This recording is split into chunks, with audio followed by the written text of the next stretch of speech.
Happy New Year! Hello everybody, welcome back to my channel. Happy 2022. I hope you've had a fabulous start to the year and that this year is the year of your dreams. What I'm going to do in this video to contribute to that is we're going to make a 2022 journal.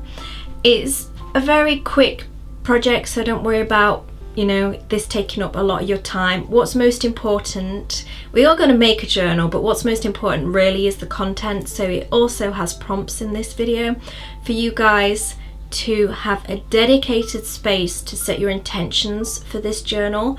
I'm not particularly a New Year's resolution type girl, but I am an intention setting girl. I am always making sure that my trajectory of my life basically, but also my behavior, my actions, everything that's important, my values are in alignment with the intentions that I have set for myself. So we're going to do that in this video, and how I like to make these journals where you want just a dedicated space to something, but you don't need to buy a whole journal or a regular sized journal that has loads and loads of pages. And to be perfectly honest, for me, if I get a journal, I want to fill it, so I can feel very bad if I don't. So this kind of little journal tutorial is great for not only this project, but any projects you might have where you might just want a little bit of room, but not amples of room to focus on a particular thing that you are focused on at that time. Or they can be really cool little miniature journals for you to take away on a week's holiday, or to just have as your little warm-up journal before you get into your regular art journaling, to have a space to put your waste paint, whatever it is you want to use these little journals for. They're very multifunctional, but we're going to do it as a 2022 journal. Starting here, what you need is a big sheet of paper. Now if you don't have a big sheet of paper, you can just get mini little sheets of paper. I like to go to an art store or buy it online and get a big, the A1 or A2 sheets over here in the UK. That's how sizes are. We go in A's: A1, A2, A3, A4, A5. A4 is about American ledger sized paper, not exact but roughly. So if you only have smaller sheets of paper, you can make it up with that, or if you have a big block of, say, mixed media paper or something like that, you can use a couple of sheets of that to make this journal. I didn't actually end up using all of the paper, but why I like to use these bigger sheets to make your journal is that you can cut them down or tear them down in my case, and then they'll be the right size for one another, meaning the cover is the right fit for the inner signature or folios. You'll understand what I mean as we go through. So what I do first of all is I cut my big sheet down into two halves, and I like to tear my pages. If you haven't noticed by now, I'm a tearer, so I don't cut them, I tear them. And on one half I create a background with acrylic.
and on the other half I do watercolor, because inside the journal I want more like ethereal. So I do have a translucent watercolor set that I use on the watercolor page, but I also just use a really cheap kids set of watercolor.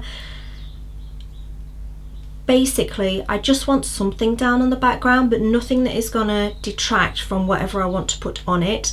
And a lot of these prompts I'm probably just gonna write out. I want the page in the background to be clear enough, but not totally white, but clear enough so that whatever I put on it is visible and I can write on it without it having issues under the pens, etc. So on the watercolor side, I do both sides, and on the acrylic background that I've created, I just do the one side.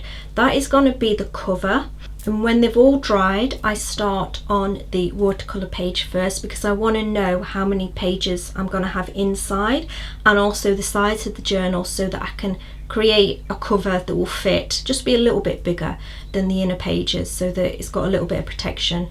So first of all, I tear off all the edges so that I've got a deckled edge on all of them, and then I check the paper grain. Now, as with the last journal making tutorial I did last week, which is the dual signature, so it's got like a double signature going off, faux fur faux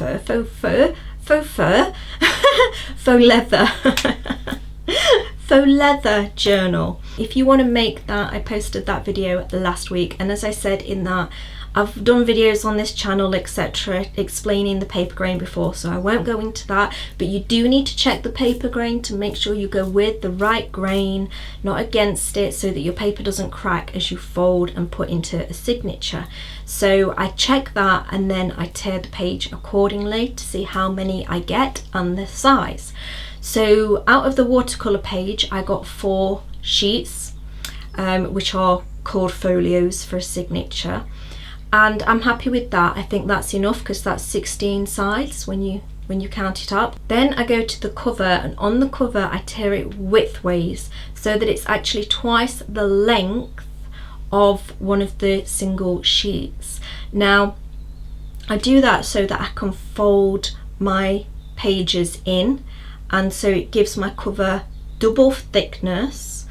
But I also leave a gap along the middle fold, and that is so that you can flap the pages out without it kind of getting in the way when we put the rest of the pages in.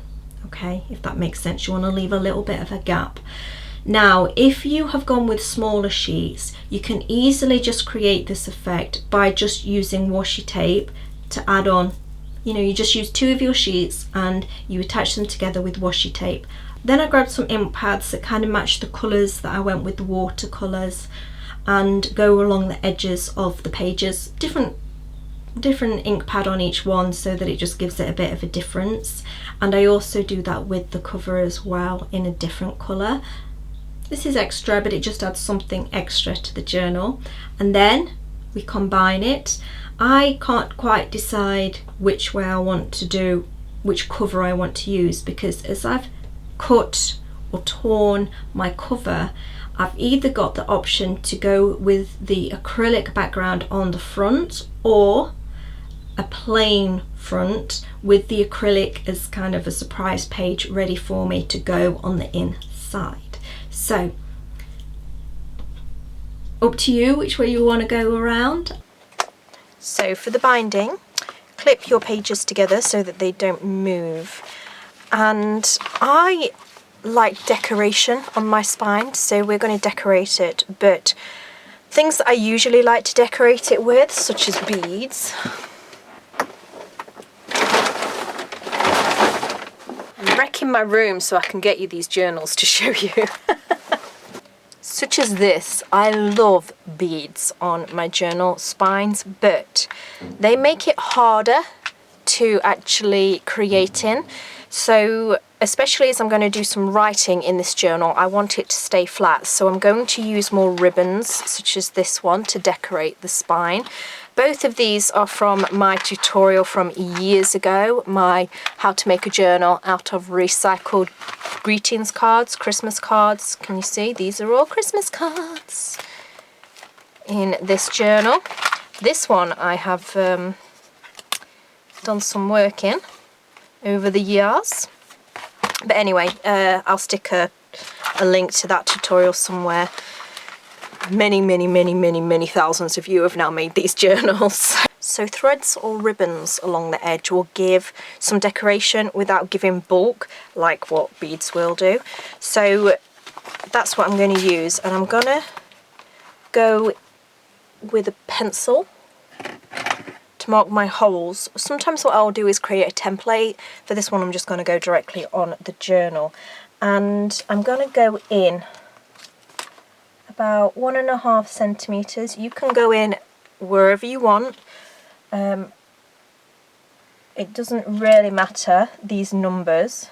The reason why I've gone for 1.5 centimetres in is just that I like it to be quite near the top but not totally near the top, so that it's securely in. And then I'm just going to measure this distance between. Now this is different to an ordinary journal in that sometimes I'll go from the centre outwards, this time I'm going from the edges inwards. But it's a different kind of binding to normal, so I'm going to go 17.8 centimetres, and I'm going to divide that by 12. And yes, I'm using a calculator because it's been a long time since I've been in a maths class. So it's 1.48, so it's about 1.5 centimetres between each one.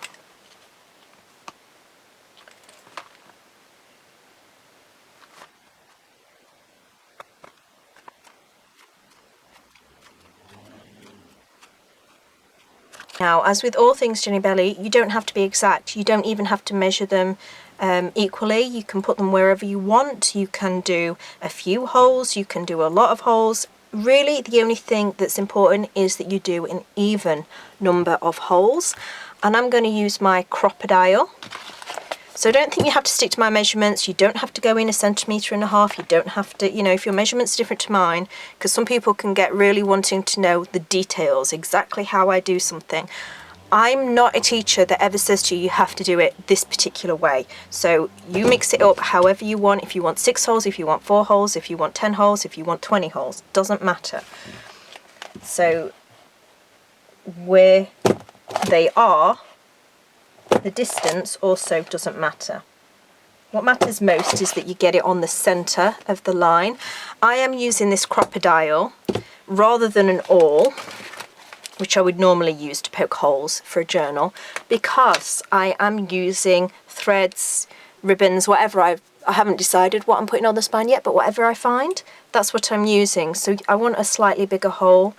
And although I don't often recommend, you know, this particular brand of that or that particular brand of this, there are some things that I think every artist or crafter should have, and a crocodile is one of them, or a tool that's similar to a crocodile, where you can have these different, a hole punch or a smaller punch. This thing does the eyelets, and this allows a long way for the paper to go in, versus this crocodile, which I also love and is one of my favourite things, only allows it to go in that way. Can you see? So the bigger crocodile, this one's called Crocodile 2 from what I can see. Can't really see anything else on it. And it's from We Are Memory Keepers. So there is very little that I recommend, but this is one of them, and I do have my art supply recommended list below, which is like a shoppable link on Amazon where you can find all the things that I absolutely love. And the crocodile is one of those things, if you want to make journals, that I absolutely recommend getting. Just saves you so much aggro, goes through metal, and I have had these for probably 15 years. So they are also not ever needing to be replaced. So other things may have come out since then that are the same or do the same job that may be better. I don't know, I've not kept up with it because I've had these things, and these things make my life easier, so I don't Next, you want to gather your ribbons. I'm going for all neutral tones because I don't know how I'm going to decorate the front cover yet. I haven't decided. So you want things that are skinny-ish. So I've got a couple of things to show you that might be too thick. So such as this, you've got to remember when you knot things, they get a lot fatter. So things that are too thick, even this ribbon, you know, I need to see how it responds when I knot it. That might be too thick. It's down to preference. You might not care about there being bulk on the spine. That is something that bothers me. So this one, for instance, is a very soft thread and won't bulk up that much, yet it's the same width. So it's not necessarily about having fatter or bigger ribbons, it's also about the fabric that they're made of. But yeah, have a look through your stash and see what you can find. And then simply what you want to do, if you can do it without having to thread your ribbons, which I think you will do, especially if you have a little awl like this, if you've made big holes anyway. If you haven't got a crop down, you haven't been able to make bigger holes, then obviously you just do this. You'll wiggle it around for a long time and make the hole bigger and bigger. So I'm going to decide how long I want my threads off of my journal.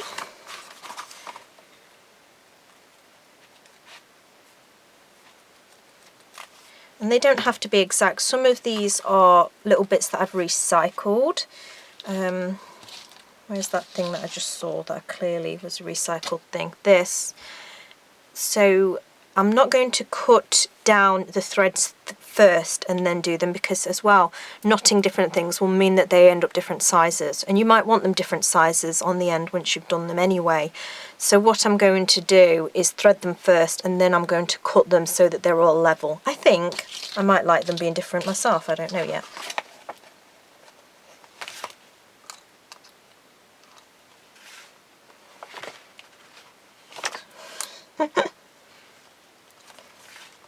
Net is a difficult one to thread through because it's got no form and holes in it. So you want to go the top two,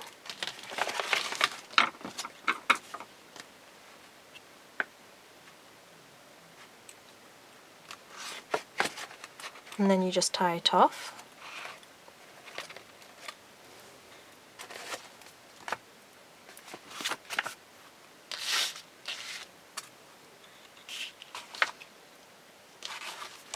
And then I'm going to skip one and go down one.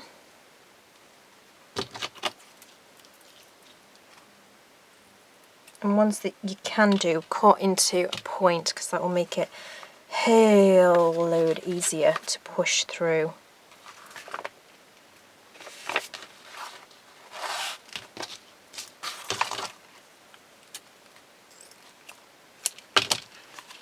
And I'm going to go on the one below.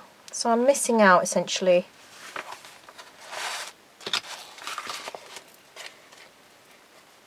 one little step.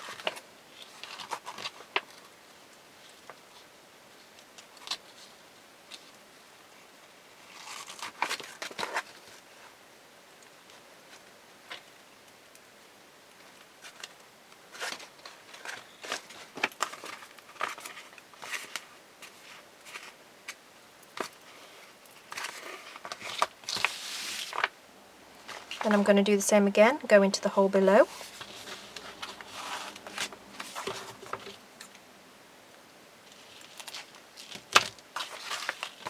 And some of them just won't let you do a point very easily, so if you can, just try and twizzle the end. If you have to, then get, if you do, a big needle, if you have one, and thread it.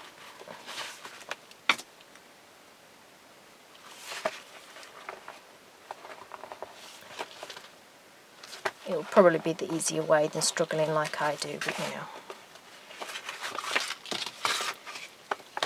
I prefer to thread through the journal than through a needle several times.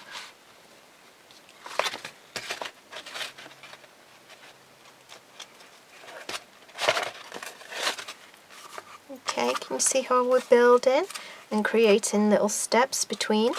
What you can do if you want to, if beads don't bother you, then where I'm tying them off, you can just easily put a bead on there, or you can put beads on the ends if you want something dangling.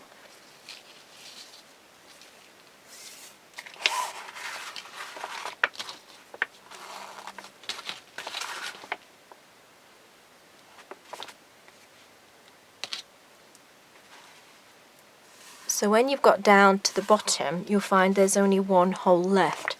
So what we then do,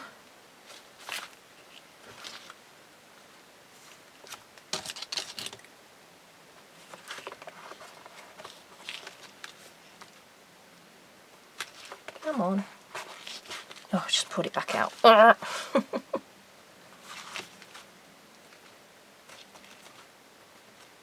on, go on, go on, go on, go on.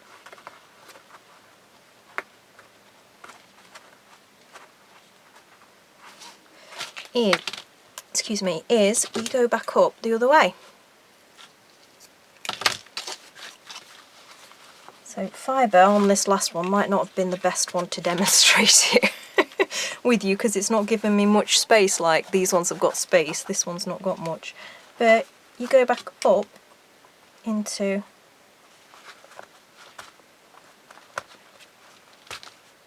the last hole. So on the next one we'll do that one, then that one, then that one, then that one, then that one.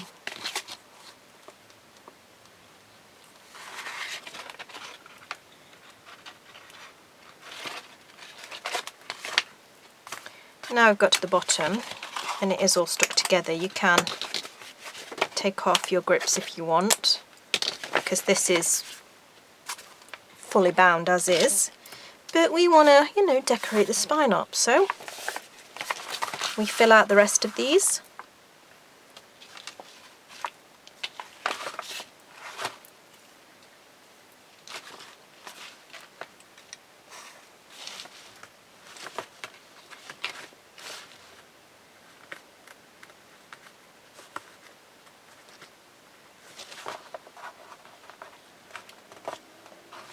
And you may find it a little bit harder, you know, with less space.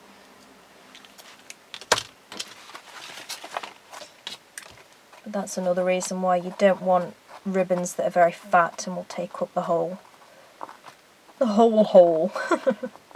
Will take up the whole hole.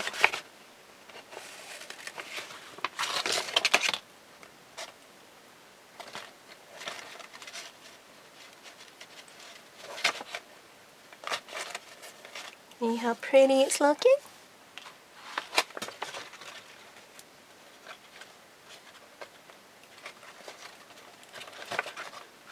And this is actually a perfect project to get rid of all your little ribbons and odds and ends that you may have gathered that aren't really big enough for other projects. You only need enough for a knot and a bit of a dangle.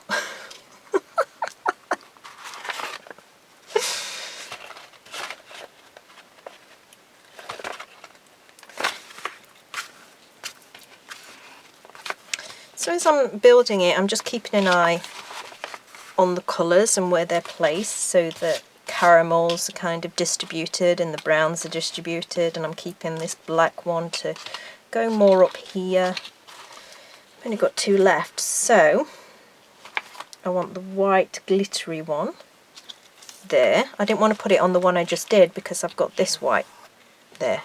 See, so just think about your placement, just what's going to be appealing to your eye. Okay, so I think I am going to trim my threads down a little using my grandmother's old sewing scissors, so hopefully they're a bit better with threads than my well-worn paper scissors.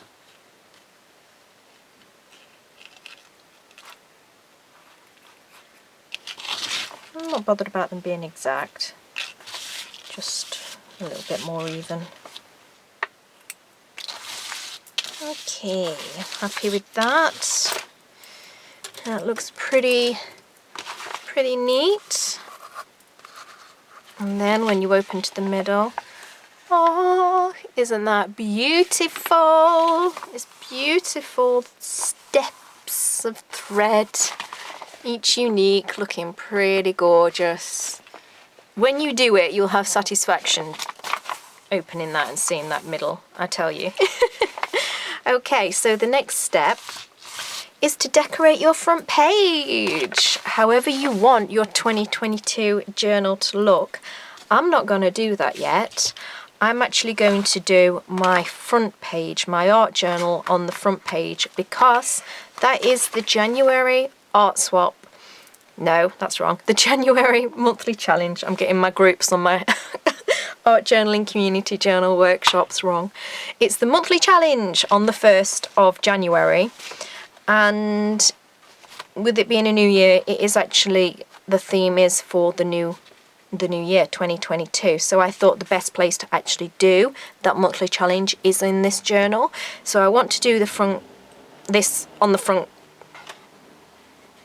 page, or whatever this would be, yeah, front page of my journal first, because if I get a bit messy with the art journaling in that, and by the way, you can go see that page creation over on journalworkshops.ning.com if you want to see it. Join the monthly challenge group. There is thousands of other people in that monthly challenge group, and there is giveaways every month over on there as well. Plus, there is nearly 8 years of archived challenges, of videos every month from me, of other people's contributions to the challenge, what they created. So there's a lot of inspiration in that group if you want a member.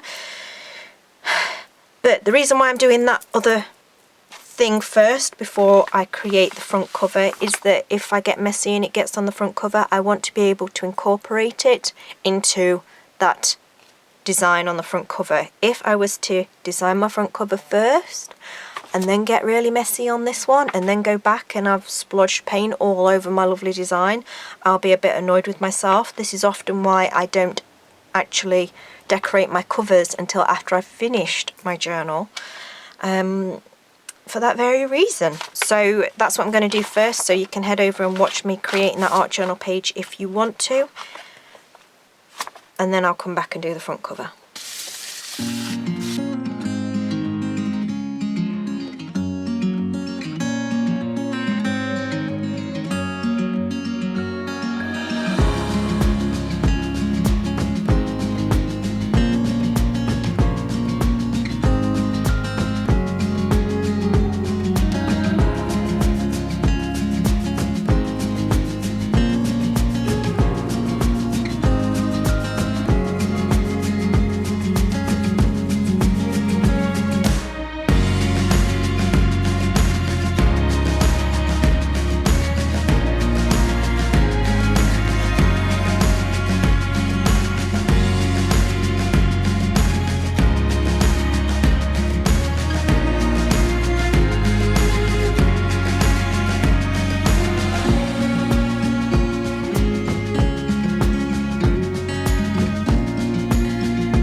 Here's the prompts. On the fold out page that we created for the cover, I would suggest just free flow writing what you want for this year. It can also be a little reflection as to what has been happening with you on previous years. And there are kind of two things I'm using it for. One, it's to kind of be a memory aid for the future when I come back and review this journal as to what's been happening previously, but it's also to help me set myself for now so that I can go through kind of where I'm at so that I know where I'm headed, if that makes sense. So it's kind of like a memory dump or a brain dump, and you just get out what you're thinking, where your head's at, so that you can do these other prompts in the journal more accurately, more usefully, in truth to you. Because what the problem with setting New Year's resolutions is a lot of the time people are just doing it because they think they have to. Oh, it's this thing that I kind of vaguely want. You know, Bridget Jones sort of writing the diary. Obviously I will lose 20 pounds. Obviously I will quit smoking. You know, that kind of stuff that is like, well, obviously it's stuff you want to do, but are you going to get around to doing it? Probably not. So get out all that stuff on those 2 pages so that you can be clear as to what you actually want to do, not what you should do, not what you think others think you should do, not what you think would improve your life but you're not gonna do, you know, not the BS basically. Let's get really obviously clear for ourselves so that we can move forward with what we want 2022 to be, rather than this just being a pretty project to do. Okay, so the first prompt we are going to do in the journal is, what do I want to do this year? 10 things I want to do this year. What do you want to experience? And before you start writing things down, I would suggest you listen to all 4 prompts, because you may move things around in the categories that we have going off here. Because the second thing is 10 things I want to learn this year. So you could have had I want to learn French on your to-do list. We don't want that. Put it in the learning list. I think it's incredibly important to make sure that we are always learning, and there are so many things on my list to learn. I want to learn some visual exercises to naturally improve my eyesight. I want to learn how to facial cut properly, you know. I want to learn some self-defense moves. I want to learn this, I want to learn that. So put them down in your learning list. Next we have 10 things I want to create. This could probably be a 100 list, but the reason why everything's stuck at 10 is that that's 40 things on its own. But also we can overwhelm ourselves very easily, particularly like with the list I just said, the learning list. It can be very easy for us as creatives to fill out the 10 things I want to create, and very difficult to write down 10 things I want to learn. So leave it at 10, and it's something for us to keep coming back to. And you can cross things off as you go through. I like to highlight so I can still see things, and it also gives you that little bit of dopamine when you tick things off your list. So you can do that and it be a working journal for you to see the progress you are actually making. The final prompt to do now is the 10 things I want to achieve this year. And again, I want to stress, because I don't want to overwhelm anyone with these things, achieving could sound like a huge thing, but these can be really, really micro moves. I call micro moves because it really is that way sometimes, that the only thing you can do is these teeny tiny steps, and in truth that's how change happens. So I don't think any of these things need to be big, massive, lofty goals. You can do small things, you can learn small things, etc. The final things that we are going to put a space for in this journal is 10 things I am proud of this year, and this is things you are going to put in as you go through the year. Things that you don't want to lose in the days, weeks, months that are going to pass. And to that effect, the second one we're also going to do is 10 things I want to remember this year. So these are things you want to keep this journal close to you in your art studio, so that you can fill it when you have a memory that you just don't want to forget. You can put in a picture in there if you want, or pictures. You can keep this journal however you want. You don't have to write these things out. You can mind map them, you can collage them, you can do whatever you want to do these prompts. But those are the 6 prompts, 4 for now, 2 for working as we go through the year, and then the last couple of pages are for you to use in the future, maybe at the end of the year, or other things that you come up with through the year as well. Okay, so I really hope that you like this journal. I really hope that you use this journal. It can be a really good aid to making sure we set off 2022 with intention, focus, with a bang, with optimism, with esteem for how we are going to approach it. So I really hope you enjoy it. On a final note, on Journal Workshops, I have a massive giveaway going on. It's jennibellie's 2022 self-care package, where I'm giving away all kinds of stuff. I'm giving away a lot of my physical products that I do not sell anymore. I'm also giving away skincare things, skincare items, skincare tools. I'm gonna make the recipient of the giveaway a little something that they won't know until we've done. I'm also going to, until I pick the name basically, I'm also going to be giving away classes in there, such as my remedies junk journal class, such as the lunar manifesting with the moon journaling class. So if you want some goodies from Jenny Bellie, head on over there. I'll stick the link below. It's for all members to enter. So if you aren't a member, get in there now. If you are a member, I'll see you over there for the monthly challenge that fits in perfectly with this journal. Much love, everybody. I will see you all in next week's video.